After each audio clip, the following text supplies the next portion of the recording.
Hello, good morning students. आज हम पढ़ने वाले हैं मेटाबोलाइट्स।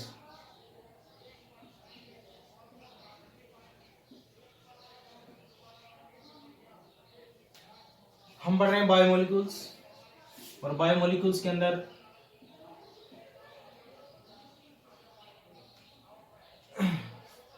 एक दो हमने किए हैं पहले जो बायोमोलिक्यूल्स होते हैं वो। तो नेक्स्ट हमारे पास आता है मेटाबोलाइट्स। ठीक है, तो मेटाबोलाइट्स जो होते हैं वो मॉलिक्यूल्स, द मॉलिक्यूल्स, ठीक है, या फिर हम बोल सकते हैं कि केमिकल, ठीक है, कौन से, मैक्रो और माइक्रो दोनों, ठीक है, माइक्रो भी हो सकते हैं और मैक्रो मॉलिक्यूल्स भी हो सकते हैं, ठीक है, that take part in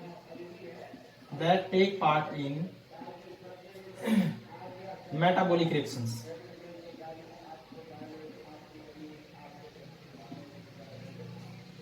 are called metabolites। ठीक है, ये मॉलिक्यूल्स होते हैं या फिर केमिकल्स होते हैं जो क्या करते हैं, टेक पार्ट करते हैं किसके अंदर, मेटाबॉलिक रिएक्शंस के अंदर टेक पार्ट करते हैं। ठीक है, मेटाबोलाइट्स आर द मॉलिक्यूल्स, ठीक है, बायोमोलिक्यूल्स, माइक्रो मॉलिक्यूल्स भी हो सकते हैं ये, या फिर मैक्रो मॉलिक्यूल्स भी हो सकते हैं, ठीक है, जो टेक पार्ट करते हैं इन मेटाबॉलिक रिएक्शंस। ठीक है, उनको हम क्या बोलते हैं, मेटाबोलाइट्स बोलते हैं। अब यहाँ पे एक वर्ड आता है मेटाबॉलिक रिएक्शंस। ठीक है, मेटाबॉलिक रिएक्शंस क्या होती है, all the chemical reactions that occurs in the living body। ठीक है, या फिर ऑर्गेनिजम्स। ठीक है, तो मेटाबॉलिक रिएक्शंस क्या होती है, मेटाबॉलिक रिएक्शंस वो रिएक्शंस होती है जो किसी भी लिविंग बॉडी के अंदर होती है। ठीक है, जितनी भी केमिकल रिएक्शंस होती है बॉडी के अंदर होती है अगर वो, तो उनका हम बोलते हैं क्या, मेटाबॉलिक रिएक्शंस बोलते हैं। ये मेटाबॉलिक रिएक्शंस होती है वो दो टाइप की होती है, एक होती है एनाबॉलिक रिएक्शंस, और दूसरी होती है कैटाबॉलिक रिएक्शंस। ठीक है, एनाबॉलिक रिएक्शंस वो होती है जिसके अंदर कोई भी जो मॉलिक्यूल्स होता है, जो सिंपलर मॉलिक्यूल्स होते हैं, स्मॉलर मॉलिक्यूल्स होते हैं, वो जुड़ के क्या बनाते हैं, एक कॉम्प्लेक्स मॉलिक्यूल बनाता है। ठीक है, फॉर एग्जांपल अमाइनो एसिड्स होते हैं, वो कंबाइंड होके क्या बनाते हैं, प्रोटीन्स बनाते हैं। ठीक है, तो ये क्या हो गई, एनाबॉलिक रिएक्शंस हो गई। ठीक है, एनाबॉलिक का मतलब यहाँ पे होता है एडिशन, कोई भी स्मॉलर मॉलिक्यूल्स हो गए, या ये कहें कि भाई कोई भी सिंपलर मॉलिक्यूल्स हो गए, वो जुड़ के क्या बनाते हैं, ऐड होके क्या बनाते हैं, बड़ा कॉम्प्लेक्स मॉलिक्यूल बनाता है, उसको हम बोलते हैं एनाबॉलिक रिएक्शंस। सेकंड टाइप की जो होती है वो कैटाबॉलिक रिएक्शंस होती है, उसके अंदर क्या होता है कि कोई भी कॉम्प्लेक्स मॉलिक्यूल जो होता है वो ब्रेक होके सिंपलर मॉलिक्यूल्स बनाता है। ठीक है, फॉर एग्जांपल ग्लूकोज जो होती है, अगर हम बात करें कि जो ग्लूकोज जो होती है, ठीक है, ग्लूकोज का क्या होता है, ऑक्सीडेशन होता है यहाँ पे, और फिर ये क्या हो जाती है, ब्रेक हो जाती है। ठीक है, किसके अंदर, CO2 के अंदर, ठीक है, प्लस वाटर मॉलिक्यूल्स के अंदर। ठीक है, तो ग्लूकोज क्या हो गई, ब्रेक होके क्या बनाती है, CO2 बनाएगी, H2 बनाएगी और ATP बनाती है। ठीक है, एनर्जी की फॉर्म होती है ATP। तो क्या हो गई, कैटाबॉलिक रिएक्शंस वो रिएक्शंस होती है जिसमें कोई भी कॉम्प्लेक्स मॉलिक्यूल टूट के सिंपलर मॉलिक्यूल्स में टूट जाता है, या कॉम्प्लेक्स मॉलिक्यूल होता है वो under the chemical reactions smaller molecules बनाता है। ठीक है, तो उसको हम क्या बोलेंगे, यहाँ पे कैटाबॉलिक रिएक्शंस बोलेंगे। ठीक है, तो मेटाबॉलिक रिएक्शंस वो रिएक्शंस होती है जो किसी भी ऑर्गेनिजम्स के अंदर होती है। ठीक है, जितनी भी केमिकल रिएक्शंस होती है, चाहे वो एनाबॉलिक टाइप की हो चाहे कैटाबॉलिक टाइप की हो। एनाबॉलिक रिएक्शंस वो रिएक्शंस होती है जिसके अंदर स्मॉलर मॉलिक्यूल्स होते हैं जुड़ के कॉम्प्लेक्स मॉलिक्यूल बनाता है। ठीक है, कैटाबॉलिक रिएक्शंस वो रिएक्शंस होती है जिसके अंदर क्या है कि लार्जर मॉलिक्यूल या फिर कॉम्प्लेक्स मॉलिक्यूल होता है और टूट के सिंपलर मॉलिक्यूल देता है। ठीक है, तो ये दो टाइप की रिएक्शंस होती है। ठीक है, क्लियर। तो मेटाबोलाइट्स क्या होते हैं, वो मॉलिक्यूल्स होते हैं या वो केमिकल मॉलिक्यूल्स होते हैं जो किसी भी मेटाबॉलिक रिएक्शन के अंदर टेक पार्ट करते हैं। ठीक है, उसको हम क्या बोलते हैं, मेटाबोलाइट्स बोलते हैं। अब क्या हो गया कि भाई जो मेटाबोलाइट्स होते हैं वो दो टाइप के होते हैं हमारे पास।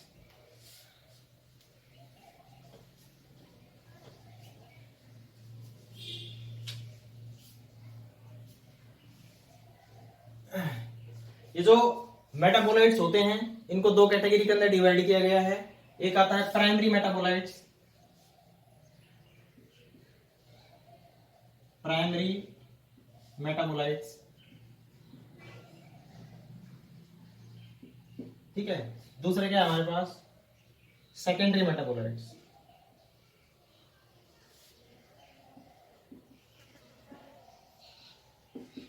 ठीक है, प्राइमरी मेटाबोलाइट्स वो मेटाबोलाइट्स होते हैं जो सबसे पहले बनते हैं। ठीक है, तो इसको अगर डिफाइन करना चाहें तो दीज आर द मेटाबोलाइट्स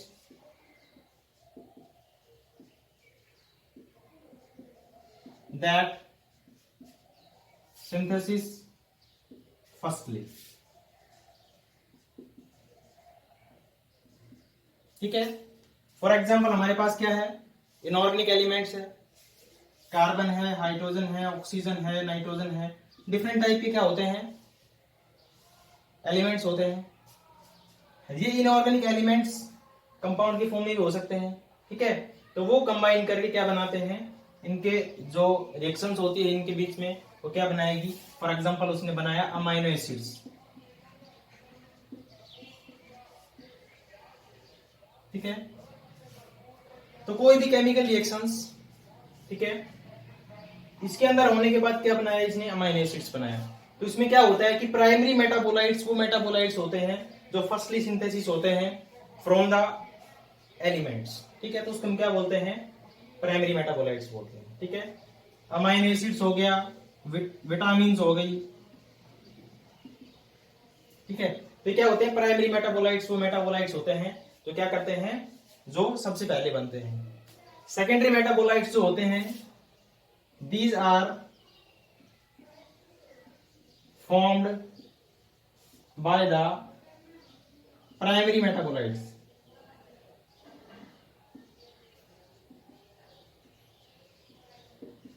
ठीक है, सेकेंडरी मेटाबोलाइट्स वो होते हैं जो इनके फॉर्मेशंस के बाद बनते हैं, यानी जो प्राइमरी मेटाबोलाइट्स होते हैं उनके थ्रू जिनका फॉर्मेशंस होता है उसको हम बोलते हैं सेकेंडरी। प्राइमरी का मतलब यहाँ पे प्राइमर जो पहले बनता है। ठीक है, क्लियर। सेकेंडरी का मतलब जो बाद में बनता है। ठीक है, तो प्राइमरी पहले बनेगा हमेशा और इसके प्राइमरी के कॉम्बिनेशन के बाद क्या बनेगा, दूसरा बनेगा। ठीक है, दे आर वाइडली डिस्ट्रीब्यूटेड।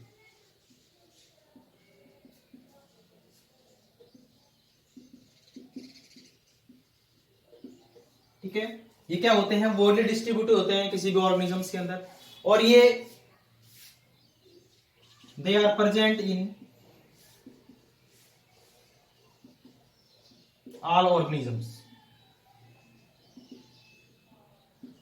ठीक है, ये जो प्राइमरी मेटाबोलाइट्स होते हैं ये किस में होते हैं, जितने भी ऑर्गेनिजम्स होते हैं, लिविंग ऑर्गेनिजम्स होते हैं, उन सब के अंदर होते हैं। ठीक है, ये वाइडली डिस्ट्रीब्यूटेड नहीं होते, स्पेसिफिक प्लांट के अंदर या स्पेसिफिक ऑर्गेनिजम्स के अंदर ये स्पेसिफिक होते हैं। ठीक है, फॉर एग्जाम्पल अगर मैं बात करता हूं कैफीन की,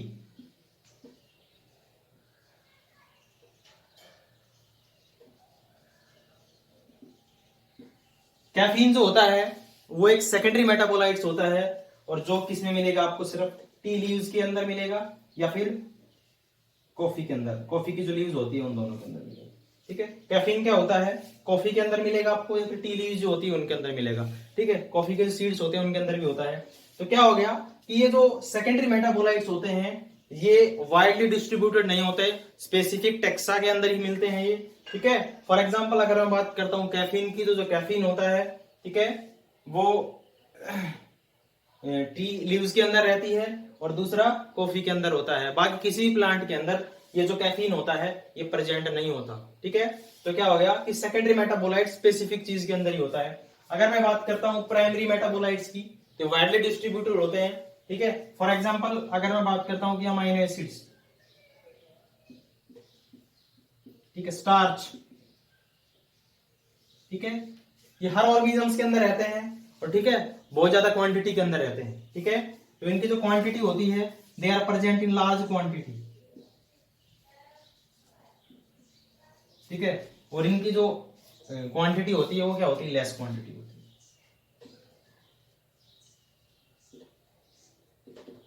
ठीक है। क्लियर है। अगर मैं बात करता हूं कि रबर की, RUBB, रबर जो होता है वो आपको पता है कि स्पेसिफिक प्लांट के अंदर रबर का जो प्लांट होता है उसी के अंदर मिलता है, ये उसी से हमें मिलता है। बाकी कोई भी ऐसा नहीं है कि अगर हमें नीम का प्लांट है तो उससे भी हमें रबर मिल जाए, ठीक है। दूसरा अकेसिया का प्लांट है तो उससे हमें क्या मिल जाए, रबर मिल जाए, ऐसी पॉसिबिलिटी नहीं है। तो सेकेंडरी मेटाबोलाइट्स जो होते हैं वो स्पेसिफिक टैक्सा के अंदर ही मिलते हैं आपको, उसके अलावा नहीं होते, ठीक है। जो अश्वगंधा होता है, ठीक है, उस अश्वगंधा के अंदर एक उसकी जो जड़ें होती है, रूट्स होती है, उसके अंदर एक विदनलॉइड्स होता है, ठीक है, जो बहुत ज्यादा इंपॉर्टेंट होता है, एज मेल्टोनिक यूज होता है। तो वो जो विदनलॉइड्स होता है वो सिर्फ अश्वगंधा के अंदर मिलेगा आपको और किसी प्लांट के अंदर नहीं मिलेगा। तो क्या वो सेकेंडरी मेटाबोलाइट्स जो होते हैं, वो सेकेंडरी मेटाबोलाइट्स जो होते हैं वो क्या होते हैं, स्पेसिफिक टेक्सा के अंदर मिलेंगे आपको, ठीक है। उसके बाद क्या आता है कि ये जो प्राइमरी मेटाबोलाइट्स होते हैं ये डायरेक्टली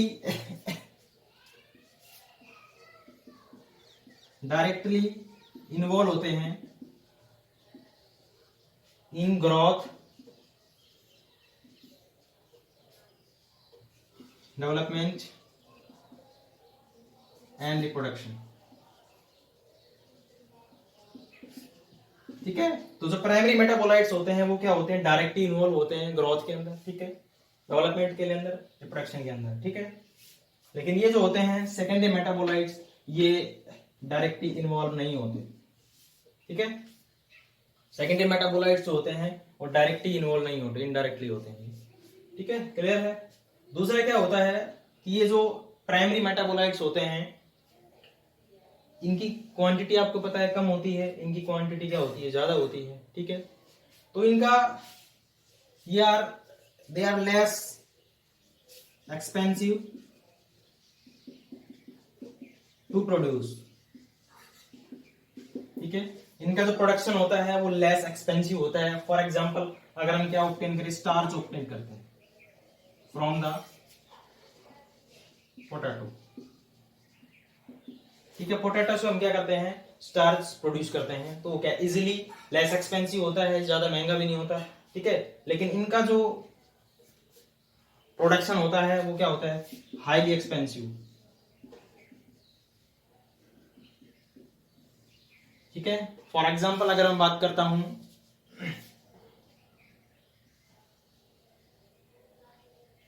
जो कुनीन होती है, ठीक है, वो कुनीन एक मलेरिया की ड्रग्स होती है, ठीक है। तो इसको कुनीन जो होती है इसको ऑब्टेन करना हाईली एक्सपेंसिव होता है, ठीक है। और किससे, सिंकोना की जो बार्क होती है उससे इसको ऑब्टेन किया जाता है। और इंडिया जो है वो ये कुनीन की जो ड्रग्स होती है, टेबलेट होती है, उसको बनाती है। तो क्या हुआ कि इसको ऑब्टेन करना, इसको प्रोड्यूस करना क्या होता है, हाईली एक्सपेंसिव होता है एज कंपेयर टू दिस, ठीक है। प्राइमरी मेटाबोलाइट्स जो होते हैं इनको क्या करना, ऑब्टेन करना क्या होता है, मतलब लेस एक्सपेंसिव है, इसको कम पैसे के लिए। ये वाले जो होते हैं सेकेंडरी मेटाबोलाइट्स ये इकोनॉमिक कंडीशन के अकॉर्डिंग क्या होते हैं, बेटर होते हैं, ठीक है। इनको मतलब अर्निंग ज्यादा देते हैं ये, ठीक है। डिफरेंट टाइप की जो ड्रग्स होती है वो सारी की सारी सेकेंडरी मेटाबोलाइट्स के अंदर ही आती है, ठीक है। तो ये क्या है, प्राइमरी मेटाबोलाइट्स, ये क्या है, सेकेंडरी मेटाबोलाइट्स। ये जो प्राइमरी मेटाबोलाइट्स होते हैं इनका कोई रोल नहीं होता फार्माकोलॉजिकल के अंदर, ठीक है। They have no role in pharmacological,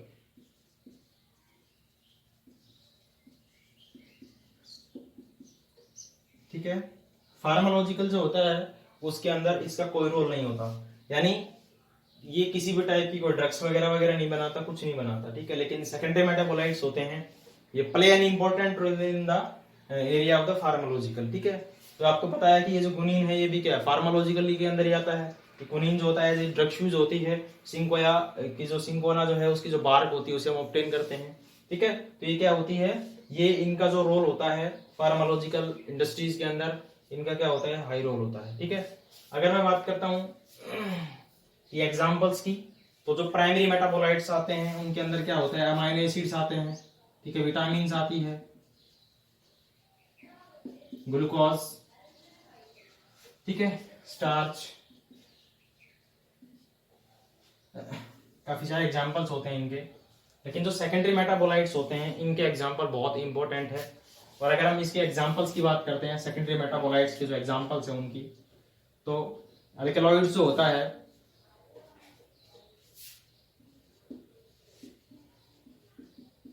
वो इसके एग्जांपल्स आते हैं। अल्कलॉइड्स के अंदर क्या होता है, मोर्फिन होता है, ठीक है, कोइडीन होता है,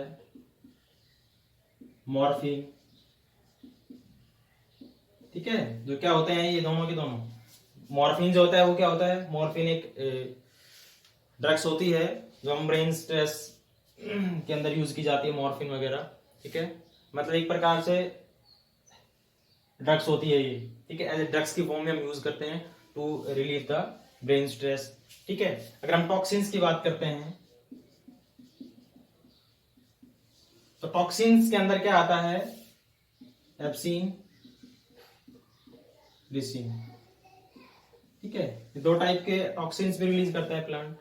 एग्जांपल है ये क्या होते हैं कि कोई भी हर्बीवोरस है अगर प्लांट को, ये अपने जो सेकेंडरी मेटाबोलाइट्स होते हैं, इन सेकेंडरी मेटाबोलाइट्स कोई भी जो प्लांट होता है अपने डिफेंस मैकेनिज्म के लिए भी यूज करता है इसको। ठीक है, कि कोई भी हर्बीवोरस है प्लांट को अगर खाता है तो अगर टॉक्सिक रिलीज करेगा तो बच जाएगा, डिफेंस रहेगा। ठीक है, दूसरा मोस्ट इंपोर्टेंट जो चीज है वो रबर, जो रबर होता है वो क्या होता है, सेकेंडरी मेटाबोलाइट्स होता है, काफी इकोनॉमिक इंपोर्टेंस होता है ये। ठीक है, पिगमेंट्स जो होते हैं वो भी सेकेंडरी मेटाबोलाइट्स होते हैं। ठीक है, एक ड्रग्स आती है, डिफरेंट टाइप की जो ड्रग्स होती हैं जो हम प्लांट से ऑब्टेन करते हैं वो भी क्या होते हैं, सेकेंडरी मेटाबोलाइट्स होते हैं। ठीक है, एक विनब्लास्टिन होती है, ये भी ड्रग्स होती है जो एंटी कैंसरस होती है।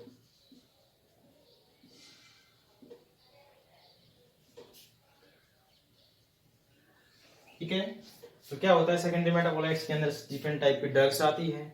ठीक है, टॉक्सिन्स भी आते हैं, एल्कलॉइड्स आती है, तो पिगमेंट जो होते हैं वो भी सारे सेकेंडरी मेटाबोलाइट्स के अंदर ही आते हैं। ठीक है, ये जो विनब्लास्टिन होती है एक स्पेसिफिक टाइप की ड्रग्स होती है जो एंटी कैंसरस प्रॉपर्टी रखती है अपने अंदर, इसको इसलिए इसको एंटी कैंसरस मॉलिक्यूल बोला गया है। ठीक है, तो ये हमारे पास क्या है, प्राइमरी मेटाबोलाइट्स, ये क्या है, सेकेंडरी मेटाबोलाइट्स। ठीक है, थैंक्स फॉर टुडे।